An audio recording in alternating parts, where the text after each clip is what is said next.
사진 자료 묶음을 처음 봤을 때요. 저는 마음속에 고향이라는 표현이 가장 먼저 떠올랐습니다. 지금은 이제 지도 위에서 그 흔적을 찾기 힘든 섬, 오식도의 빛바랜 사진들이죠. 오늘은 이 사진첩을 한 장씩 함께 넘겨보면서 오식도라는 공간이 어떤 곳이었는지, 그곳 사람들은 어떻게 웃고 또 살아냈는지, 그리고 그 모든 것이 어떻게 변해갔는지 좀 깊이 파고들어 보려 합니다. 네, 이게 단순히 한 섬의 연대기를 훑어보는 걸 넘어섭니다. 이건 대한민국의 산업화라는 그 거대한 파도 속에서 수많은 사람들이 겪어야 했던 고향의 변화, 그리고 그 기억에 관한 이야기이기도 하거든요. 사진이라는 게 단순히 과거를 박제한 게 아니라 그 안에 담긴 사람들의 감정, 관계, 이런 걸 읽어내는 창이니까요. 오늘 우리는 그 창을 통해 많은 것을 보게 될 겁니다. 그럼 그 창을 한번 열어보죠. 첫 사진부터 아주 강렬한데요. 섬의 이름에 대한 이야기부터 시작해 볼까요? 원래 이름이 까마귀 오자에 죽음 시자를 써서 오시도였다는 기록이 있네요. 솔직히 처음 듣고는 좀 섬뜩했어요. 까마귀와 죽음이라니 어떤 사연이 있었던 걸까요? 정확한 일에는 불분명하지만요. 아마 과거에 섬이라는 고립된 공간이 외부인에게 주던 이미지와 무관하지 않을 겁니다. 낯설고 어쩌면 좀 두려운 공간이었을 수도 있죠. 하지만 정말 흥미로운 지점은 그 이름이 바뀌었다는 사실입니다. 일제강점기 이후에 섬에 오씨성을 가진 주민이 많아지고 또 섬에 무성했던 대나무의 모숙에 담아서 오식도라는 훨씬 서정적인 이름으로 바뀌게 됩니다. 그러니까 섬의 정체성을 주민들 스스로 다시 이름 붙인 거군요. 외부의 시선이 담긴 이름에서 그곳에 사는 사람들의 삶이 담긴 이름으로요. 와, 이건 대단한 변화인데요. 라고 세상에 말하는 것과 같습니다. 자료에 따르면 군산에서 남서쪽으로 18km, 면적 1.76제곱킬로미터, 작지만 아주 단단한 자의식을 가진 섬이었다고 볼 수 있습니다. 그 자의식은 사진 속 풍경에서도 느껴지는 것 같아요. 마을을 병풍처럼 둘러싼 푸른 해송숲 사진을 보세요. 주민들에게는 최고의 놀이터이자 쉼터였다고 하는데 정말 든든해 보입니다. 특히 눈 내린 겨울 풍경 사진은 고즈넉한 한 폭의 수묵화라는 표현이 있는데 이보다 더 정확할 순 없겠네요. 네, 자연이 단순한 배경이 아니라 삶의 일부, 거의 가족 같은 존재였던 거죠. 저 해송숲이 바람을 막아주고 땔감을 내어주고 또 아이들을 품어줬을 겁니다. 자연과 인간이 분리되지 않았던 시절의 그 관계성을 보여주는 아주 상징적인 이미지예요. 그런 자연 속에서 사람들은 구체적으로 어떻게 살아갔을까요? 다음 사진들을 보면 역시 바다 이야기가 가장 먼저 나옵니다. 해안가의 정박한 고깃배 사진에 가장의 무게이자 희망이라는 설명이 붙어 있는데 이 문장이 가슴에 콕 박힙니다. 저 작은 배 한 척에 한 가족의 생계가 어쩌면 그 이상의 것들이 달려 있었겠죠. 만선의 꿈이라는 표현도 함께 등장하죠. 이건 단순히 물고기를 많이 잡는 그런 경제적 목표를 넘어서는 개념입니다. 거친 바다로 나아가는 행위 자체가 가족의 미래를 위한 하나의 의식, 뭐랄까, 기도와도 같았을 거예요. 갈치, 민어, 꽃게가 넘쳐났다는 기록은 풍요로웠던 시절에 대한 그리움이면서 동시에 그 풍요를 얻기 위해 감수해야 했던 위험과 고됨을 암시하기도 하고요. 바다만큼이나 어쩌면 그 이상으로 중요했던 공간이 또 있었네요. 바로 갯벌입니다. 저는 어머니의 길이라고 이름 붙여진 이 갯벌 사진 앞에서 한참을 머물렀어요. 물이 빠지면 드러나는 거대한 갯벌. 이걸 보물창고라고 표현했는데 머리에 짐을 가득 이고 돌 징검다리를 건너는 어머니의 뒷모습이 정말 많은 이야기를 담고 있는 것 같습니다. 여기서 길이라는 단어의 의미를 곱씹어볼 필요가 있습니다. 갯벌은 A 지점에서 B 지점으로 가기 위한 통로가 아니었어요. 길 자체가 목적지이자 일터였던 거죠. 조개를 캐고 낙지를 잡고 그 고된 노동의 과정을 길이라고 표현한 겁니다. 그리고 그 길의 주체가 바로 어머니였다는 점. 공동체를 실제로 지탱하고 먹여 살린 힘이 어디에서 나왔는지를 명확하게 보여주는 사진입니다. 그러고 보니 바다일만 한 것도 아니었네요. 뒤편으로는 밭을 일구고 소규모 염전을 운영하면서 정말 쉴 틈 없이 살았다는 기록이 있습니다.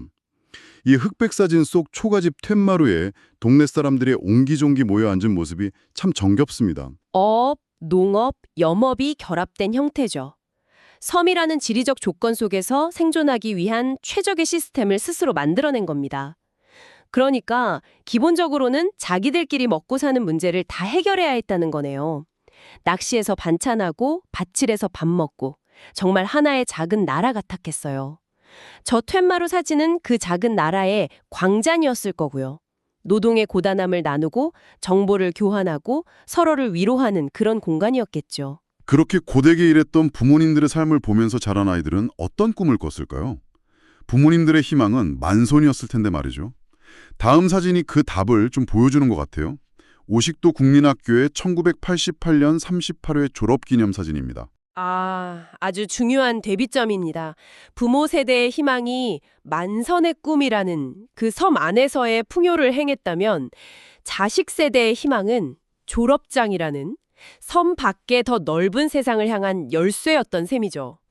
사진 속 아이들의 앳된 얼굴 뒤로 운동장을 뛰놀던 코올리기 아이들이 이제 어엿한 어른이 되었다는 글귀가 적혀 있는데 여기서 어른이 된다는 건 섬을 떠나 더 큰 세상으로 나아갈 준비가 되었다는 의미와도 연결됩니다. 학교는 이 섬의 유일한 미래 수출항이었을 겁니다. 꿈의 요람이자 미래 수출항. 정말 와닿는 표현이네요. 물론 학교 밖에서는 온 섬이 놀이터였겠죠. 바위랑 모래사장에서 친구들이랑 통나무 위에 올라타 어깨동무하고 찍은 사진들을 보면 저 푸른 시절의 우정이 얼마나 단단했을지 짐작이 갑니다. 그리고 그 유대감은 아이들만의 것이 아니었을 겁니다. 마을 전체로 확정되죠. 다음 사진이 그걸 아주 극명하게 보여주는데요. 마을의 장례 행렬 사진입니다. 슬픔도 기쁨도 함께 나누며 라는 제목이 붙어 있어요. 온 마을 사람들이 상여를 메고 하얀 상복을 입은 채 해안가를 길게 따라 걷고 있습니다. 정말 요즘 도시에서는 상상하기 힘든 광경이죠. 한 사람의 죽음이 곧 마을 전체의 일이 되는 모습. 자료에는 이들이 피를 나누진 않았지만 진정한 한 가족이었다고 설명하는데 이 사진 한 장이 모든 걸 말해주는 것 같습니다. 그렇죠. 생존 자체가 공동체 단위로 이루어졌기 때문에 슬픔과 기쁨 역시 개인의 것으로 머물 수가 없었던 겁니다. 그런데 여기서 한 가지 질문을 던져볼 수 있습니다. 이런 강력한 공동체 의식의 이면은 없었을까요? 이면이요? 어떤 의미이신가요? 독자적인 선택이 존중받기 어려운 구조일 수도 있었다는 거죠. 자료에 직접적인 언급은 없지만 모든 긴밀한 공동체가 가진 빛과 그림과 같은 부분입니다. 우리는 이 사진에서 따뜻한 연대를 보지만 그 안에는 개인의 자유를 일정 부분 희생해야 하는 암묵적인 약속도 포함되어 있었을 겁니다. 듣고 보니 그러네요. 강한 소속감과 연대는 때로 개인에게 보이지 않는 압박이 될 수도 있겠군요. 그런 복합적인 감정들을 안고 살아가던 섬에 정말 거대한 변화의 바람이 불어오기 시작합니다. 이 사진을 보면 분위기가 확 바뀌네요. 조상아 물려준 땅, 우리가 지키자라고 쓰인 현수막이 걸려 있습니다. 글씨체에서부터 어떤 절박함이 느껴져요. 네, 간척 사업이 시작되면서 섬이 육지가 되고 마을의 삶의 터전이 사라질 위기에 처한 시점의 기록입니다. 지금까지 우리가 봤던 평화롭고 유기적이었던 공동체의 모습과는 완전히 다른 외부의 거대한 힘에 저항하는 투쟁의 모습이죠. 이 현수막은 산업화라는 거대한 논리 앞에서 자신들의 삶의 방식을 지키려 했던 어쩌면 마지막이었을 목소리입니다. 그리고 결국 그 목소리는 거대한 흐름을 바꾸지 못했군요. 다음 항공사진을 보면 그 결과가 극명하게 드러납니다. 섬이었던 오식도를 중심으로 거대한 방조제가 바다를 막아섰고 그 안쪽은 이제 군산국가 산업단지의 공장들로 빼곡합니다. 푸른 바다와 해송숲, 갯벌은 온데간데 없고 거대한 회색빛 땅이 그 자리를 대신하고 있어요. 여기서 이 자료가 이 변화를 해석하는 방식이 아주 흥미롭습니다. 단순히 아름다운 고향이 사라졌다는 식의 감상적인 비극으로만 그리지 않아요. 사진 설명에 이런 구절이 있습니다. 지도 위에서 오식도는 사라졌지만 그 터전은 대한민국의 산업을 지탱하는 힘이 되었다. 그 문장에 담고 있는 무게가 엄청나네요. 이건 단순한 상시들이 아니라 일종의 거래였다고 보는 시각이군요. 정확합니다. 거래 혹은 투자라는 관점으로 볼 수 있죠. 오식도라는 섬의 삶과 자연을 내어주고 대한민국이라는 국가의 산업 기반을 얻은 겁니다. 이 사진첩은 그 거래가 과연 정당했는가, 그 대가는 충분했는가 하는 불편한 질문을 우리에게 던지고 있습니다. 섬 주민들의 아픔과 희생을 국가 발전의 비용으로 처리하는 우리 현대사가 가진 아주 복잡하고도 아픈 단면을 보여주는 거죠. 개인의 서사와 국가의 거대 담론이 충돌하는 지점이네요. 어느 한쪽의 시선만으로는 도저히 온전히 이해할 수 없는 그런 변화 속에서 사람들은 뿔뿔이 흩어졌을 텐데 그럼 오식도라는 정체성은 이제 완전히 사라진 걸까요? 그래서 이 사진첩의 마지막 문장이 더 큰 울림을 줍니다. 지금 이 순간 추억을 함께 나누는 우리가 바로 오식도입니다. 정말 인상적인 문장이네요. 장소는 사라졌지만 기억을 공유하는 사람들이 있는 한 공동체는 살아있다는 선언처럼 들립니다. 그렇습니다. 고향이라는 게 단순히 흙과 돌, 건물 같은 물리적인 공간의 합이 아니라는 거죠. 그 공간을 채웠던 사람들과의 관계, 함께 웃고 울었던 시간, 그 모든 경험이 쌓여 만들어진 공유된 기억, 즉 이야기가 고향의 본질이라는 겁니다. 그래서 50도 사람들은 이제 세상 어디에 있든 함께 모여 그 시절의 이야기를 나누는 순간 그들 스스로가 살아있는 오식도가 되는 겁니다.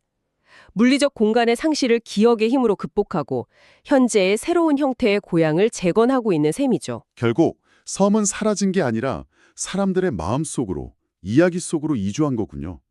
오늘 이 낡은 사진첩을 한 장 한 장 넘겨보면서 하나의 섬이 품었던 삶의 방식과 공동체의 의미, 그리고 국가 발전의 명암까지 정말 깊이 들여다본 것 같습니다. 이 이야기는 비단 50도만의 것은 아닐 겁니다.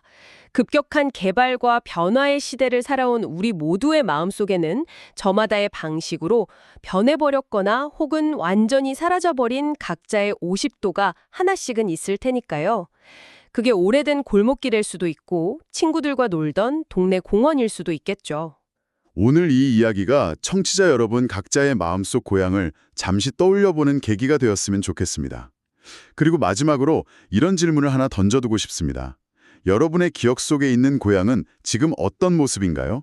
만약 내가 기억하는 그 장소가 더 이상 예전의 모습으로 존재하지 않는다면 고향 사람이라는 나의 정체성은 과연 어디에 기반을 두게 되는 걸까요?